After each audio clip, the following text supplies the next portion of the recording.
মৌমিতার সুস্বাদু চ্যানেলে আপনাদের সবাইকে স্বাগত। আপনারা মাছের ডিমের অমলেটের ঝোল খেয়েছেন, নর্মাল ডিমের অমলেটের ঝোল খেয়েছেন।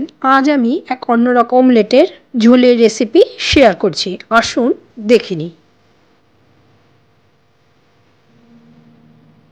আমি এখানে 4 টুকরো কাতল মাছ নিয়ে নিয়েছি। গাদা, পেটি যা খুশি নিতে পারেন। প্রথমে একটা কড়াইয়ে জল দিয়ে সেই মাছগুলোকে হলুদ আর লবণ দিয়ে সেদ্ধ করে নিচ্ছি। মাছগুলো সেদ্ধ হয়ে গেছে, আমি জল থেকে তুলে নিচ্ছি। আর জলটা কিন্তু ফেলে দিইনি, জলটা ঝোলের দেব পরে, তাই রেখে দিয়েছি আলাদা করে। মাছগুলো গরম, তাই একটু খুন্তির সাহায্যে ভেঙে ভেঙে নিচ্ছি।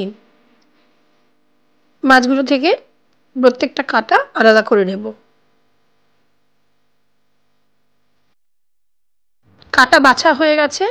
এবার এই মাছগুলোর মধ্যে মিশিয়ে নিচ্ছি ফাইনলি চপ করা কাঁচা লঙ্কা আর পেঁয়াজ, আর অ্যাড করছি লবণ আর হলুদ। মাছে বাইন্ডিং দেওয়ার জন্য অ্যাড করছি কয়েক চামচ বেসন। সবগুলো দিয়ে খুব ভালোভাবে মেখে নেব। খুব বেশি বেসন ইউজ করব না।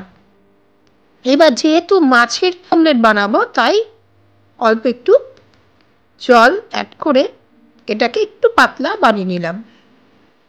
উপর দিকে কড়াইয়ে তেল গরম হয়ে গেছে, তাতে সরষের তেল দিয়ে এবারে একটা চামচের সাহায্যে মাছের মাখাটা তাতে ছড়িয়ে দিচ্ছি, ঠিক যেমন করে ডিমের অমলেট আমরা ছড়িয়ে দিই।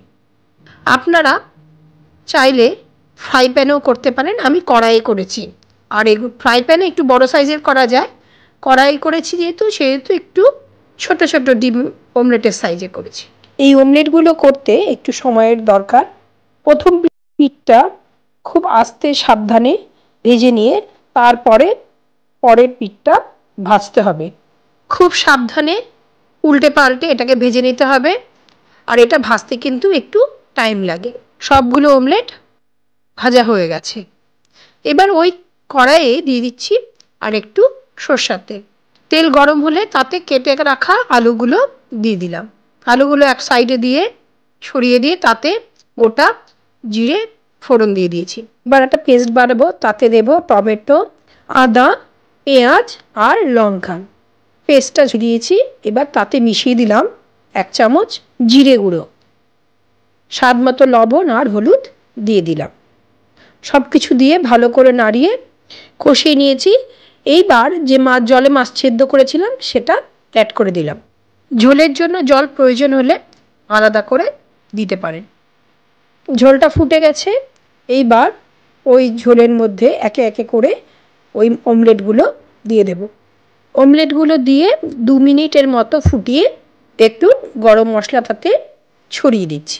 অমলেটগুলো দিয়ে খুব বেশি কিন্তু ঝোল ফোটানো যাবে না, ঝোলে একটু জল বেশি রেখেই নামাতে হবে। গ্যাসটা বন্ধ করে নিয়ে এবার রান্নাটা সার্ভিং বলে নামিয়ে নিচ্ছি। তৈরি হয়ে গেল মাছের অমলেটের ঝোল। গরম গরম ভাতের সাথে সার্ভ করুন সুস্বাদু মাছের অমলেটের ঝোল। আমার ভিডিওটি ভালো লাগলে লাইক, শেয়ার এবং সাবস্ক্রাইব করতে ভুলবেন না।